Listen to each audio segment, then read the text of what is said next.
Hello students, welcome to I exam भी। This is Sonal Saglani.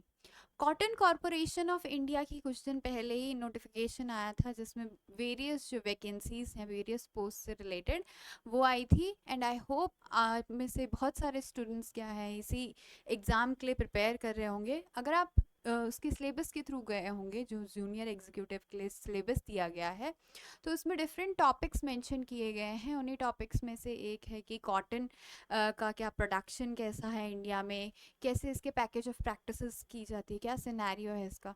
So already Kailash sir ने एक video डाला हुआ है चैनल पे ही about telling about the scenario of cotton production in India.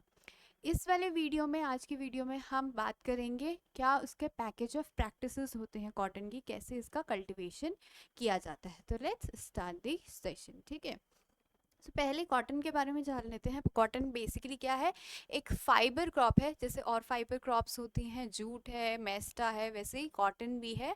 और कॉटन क्या है, इसको किंग ऑफ अप्रेजल फाइबर या फिर वाइट गोल्ड भी कहा जाता है। क्यों कहा जाता है? क्योंकि इसकी जो मार्केट वैल्यू है वो काफ़ी है। जो पूरा टेक्सटाइल इंडस्ट्री है इंडिया में, बहुत सारा जो टेक्सटाइल इंडस्ट्री है वो कॉटन पे ही डिपेंडेंट है फाइबर के लिए। ठीक है, सो इसलिए इसको वाइट गोल्ड या किंग ऑफ अप्रेजल फाइबर भी कहा जाता है। बहुत सारे इंडिया के जो फार्मर्स हैं वो ये कॉटन का प्रोडक्शन अभी अपटेक कर रहे हैं। ठीक है, बहुत सारे जो लिवलीहुड है वो इसी पे डिपेंडेंट है।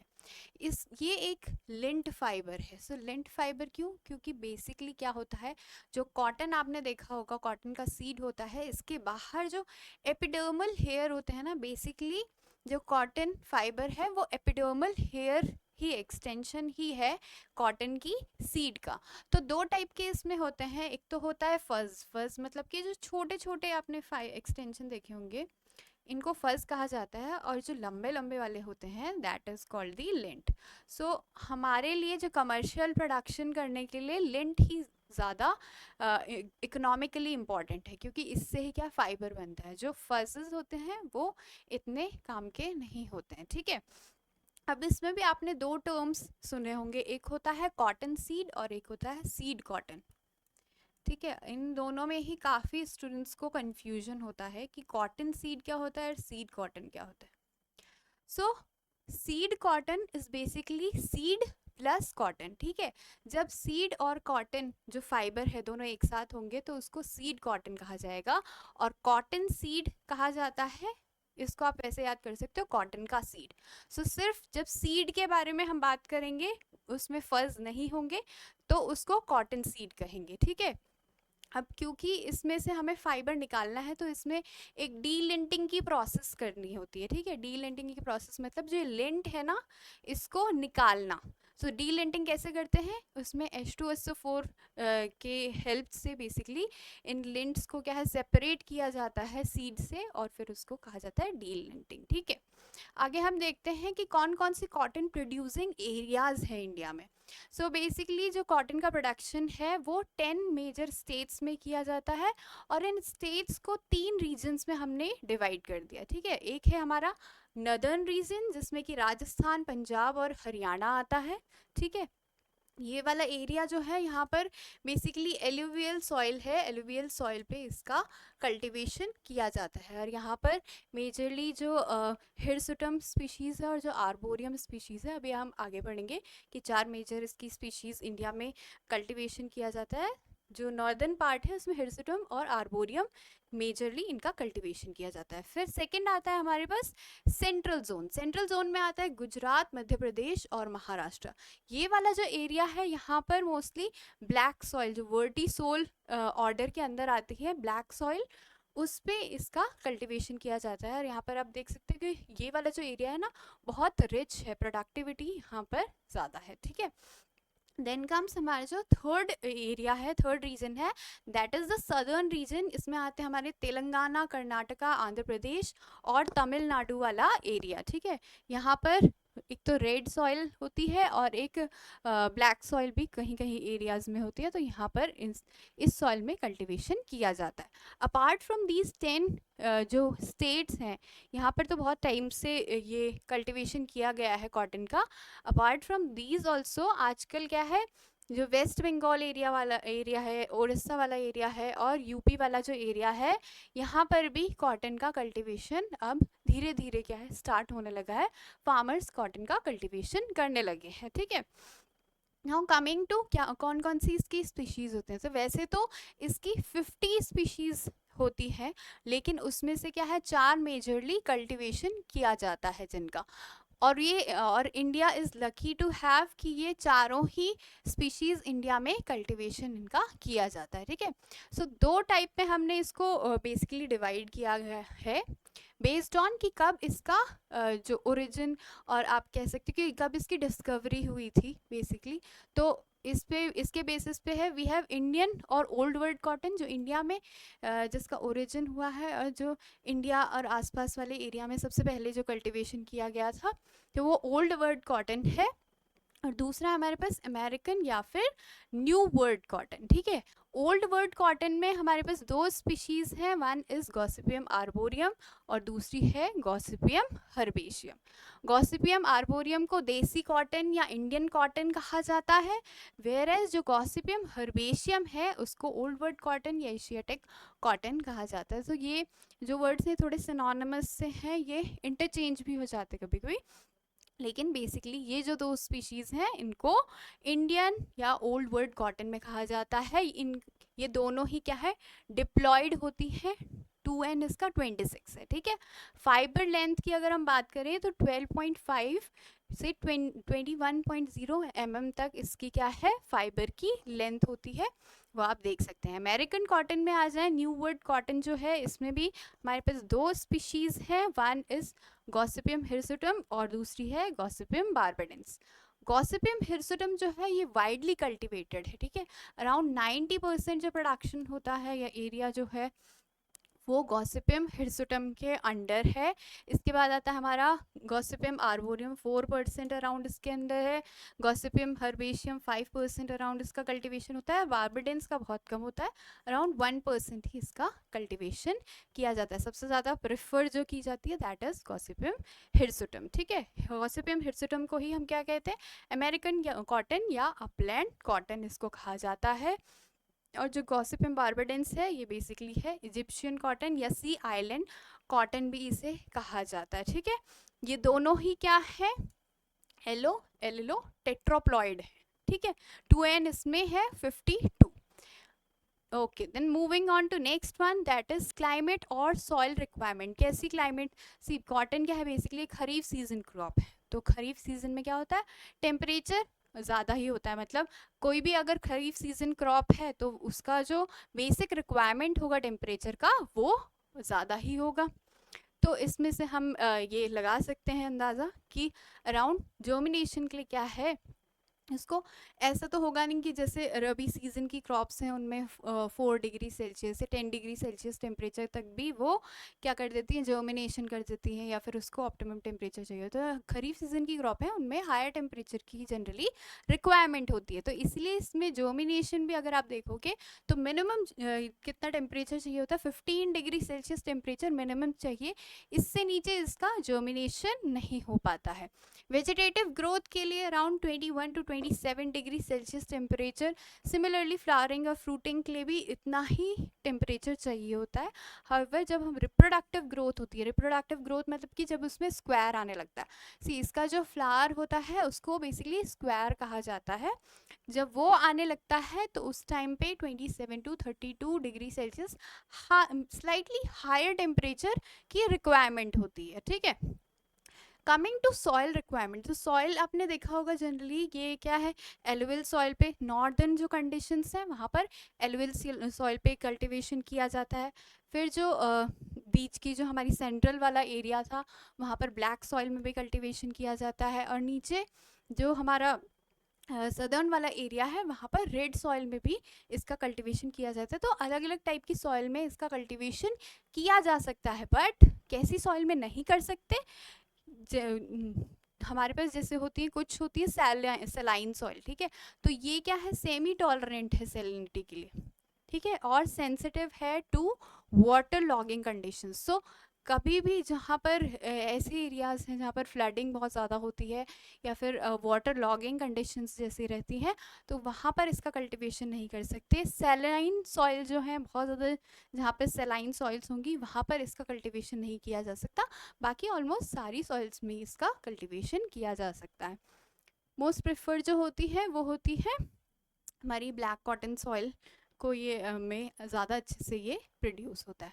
कमिंग टू सीड रेट और स्पेसिंग, तो अलग अलग जो इसकी स्पीशीज़ है ना उनमें अलग अलग इसका सीड रेट है। हर बहुत ज़्यादा डिफरेंस नहीं है, थोड़ा थोड़ा डिफरेंस है। बहुत ज़्यादा डिफरेंस वहाँ पर है जहाँ पर हाइब्रिड हमारे सीड्स आ जाते हैं, ठीक है, क्योंकि हाइब्रिड सीड्स में क्या है बहुत ज़्यादा विग्रस ग्रोथ होती है, तो इसलिए क्या है उनको स्पेसिंग भी ज़्यादा चाहिए होती है और इसीलिए क्या है उनका सीड रेट भी बहुत कम होता है।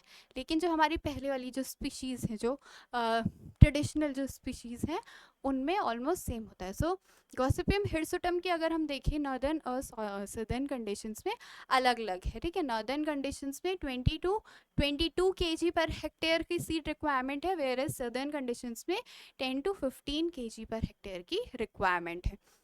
अब इसी के कॉरेस्पॉन्डेंस में हम देख लेते हैं कि स्पेसिंग हमेशा क्या होता है, जहाँ पर भी वाइड स्पेसिंग होगी मतलब कि सीड रेट कम होगा, या फिर अगर कोई क्रॉप ऐसी है जो बहुत ज़्यादा विग्रस ग्रोथ करती है तो वहाँ पर भी हम सीड रेट कम रखते हैं, ठीक है। सो नॉर्दर्न कंडीशंस में 75 to 15 to 30 सेंटीमीटर मतलब प्लांट टू प्लांट, और रो टू रो 75 सेंटीमीटर और plant to plant 15 to 30 centimetre की स्पेसिंग आप इन जनरल इसको याद रख सकते हो, ठीक है। फिर कमिंग टू गॉसिपियम आर्बोरियम में अगर हम आए तो इसमें सीड रेट चाहिए होता है 10 to 12 kg पर हेक्टेयर का।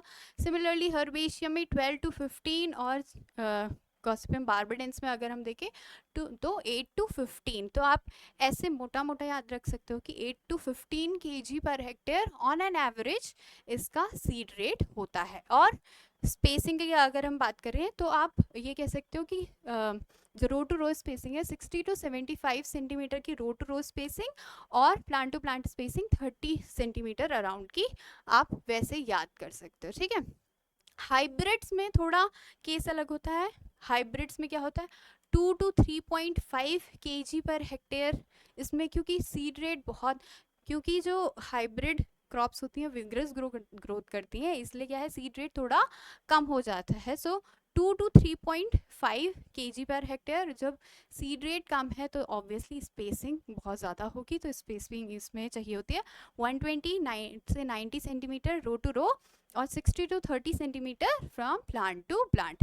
बीटी कॉटन भी यही है, बीटी कॉटन भी क्योंकि हाइब्रिड है तो फिर इसमें भी क्या है अराउंड 1.5 kg पर हेक्टेयर का सीड रेट इसमें रिक्वायरमेंट होता है। कमिंग टू इरिगेशन, सो वैसे तो ये एक ऐसी क्रॉप है जिसको खरीफ सीजन में हम ग्रो करते हैं।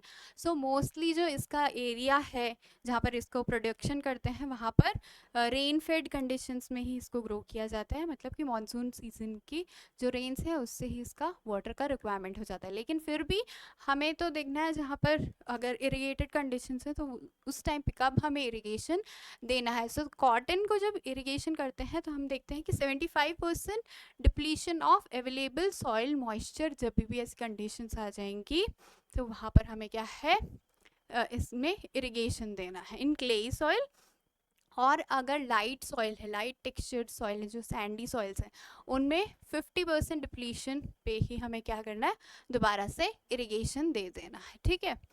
कमिंग टू कौन कौन सी इसकी क्रिटिकल स्टेजेस हैं, कहाँ पर कब हमें इसमें पानी डालना इम्पॉर्टेंट होता है, तो वो होता है फ्लावरिंग स्टेज पे जो 90 to 100 डेज आफ्टर सोइंग आती है, और दूसरी होती है बॉल फॉर्मेशन वाली स्टेज 125 डेज आफ्टर सोइंग जब स्टेजेस आती है। दो स्टेजेस इंपॉर्टेंट ये क्योंकि एग्जाम में क्वेश्चंस आते हैं कि कौन सी क्रिटिकल स्टेजेस हैं फॉर इरिगेशन, तो ये आपको याद करना ज़रूरी है, फ्लावरिंग और दूसरी है बॉल फॉर्मेशन, ठीक है।